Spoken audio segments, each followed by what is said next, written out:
So this one we have the floating snaps. These are, so we have these tacks here, they're staying, and then we converted these to floating snaps. Just undo this so it separates the lining from the main.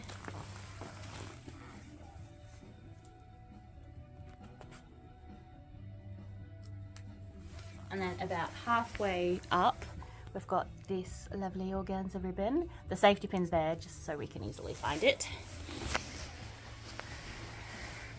And then we have a clear button here. And then you just loop the ribbon onto the button.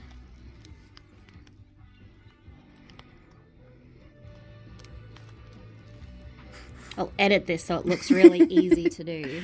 And so it fits on there. I got it before.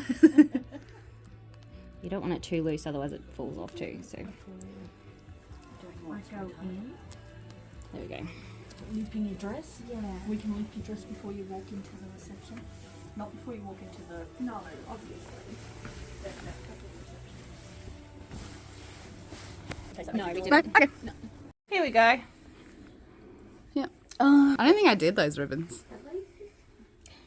What would have been to Helen? Anyway, my bad. So they're on the outside of the lining. If you lose them, you can just follow the glitter trail. Literally. Tie that into a bow. Just a ribbon there and a ribbon there, and they just tie together. I see. So that's not hooked up to a button, it's just a tie. Yep. What was... You happy? It looks gorgeous. There you go. Straps. Did you get straps?